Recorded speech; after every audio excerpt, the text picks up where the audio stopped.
In a generation of gaming where you need to innovate in order to stand out, Bound tries to do just that with a unique character to play as, an artistic style reminiscent of abstract museum pieces, and an indirect storytelling method that tackles a relatively uncharted subject in video games.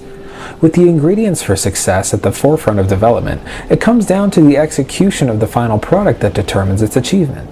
Like being handed a delicate cut of meat and needing only to cook it right. It's in this area that the success of Bound is up for debate.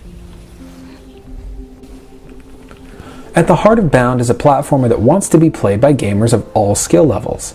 It provides areas that have multiple ways through them and uses the basics of gaming tactics to communicate what is supposed to be done. You jump over gaps, you shimmy along edges, and you collect orbs that make a fun noise when they disappear into your character's body. But the issue lies in the fact that the game provides no real reason to collect items, no reason to take a more difficult path, and no reason to keep playing, including fun, other than to reach the end of the stage. And while the story it tells is very human and quite endearing, it is in no way a justifiable reason to keep Bound running on your console. The most obvious positive is the graphics, which are beautiful and interesting. The game uses shapes to build stages that can go any way they want to, turn upside down, invert gravity, and make no logical sense in a good way. Your character is also a very wonderfully animated ballerina, possibly a first for games. You get the simple option to just dance, which is presented very smoothly, and there's never any hint of graphical slowdown or muddled visuals. The game is just as beautiful as it is intended to be, and likely cannot be made more beautiful, even if the game were put on a more powerful piece of hardware. The audio is also one of the best aspects of Bound, providing an interesting soundtrack and bizarre effects to accompany your trip through this geometrical dreamland.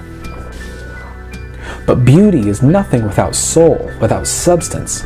It wasn't long into my time with Bound that I realized it was not much more than a pretty face.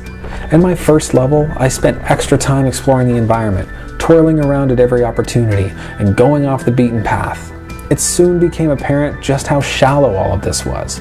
As a game, Bound is mechanically fine. It's good even. Your character controls well and is just as dexterous, agile, and nimble as some of the greatest platforming heroes ever conceived. But the difference here is that it doesn't matter if you walk straight to your goal or if you bounce around on every wall and collect every orb you can find. There is no incentive to do anything other than complete areas as fast as possible, as I stopped having fun early on and simply wanted it to end. It never becomes a full-on game, but rather just a set of mechanics that you can use to get to the end of the level and see the next abstract cutscene. Bound is a difficult game to review. In a way, I like Bound for being elegant, for being simple, and for being structurally well built. At the same time, I feel disappointed that there was so little to do, and no real reason to do it.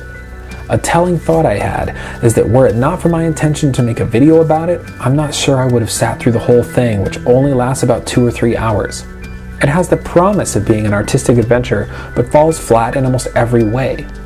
Though it has unique and stunning visuals as well as a moving score, its gameplay is tepid, and art for the sake of being artsy exposes true soullessness.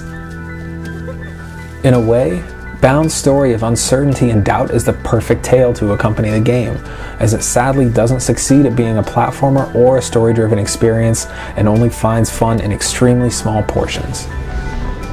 Bound is currently available on the PlayStation 4.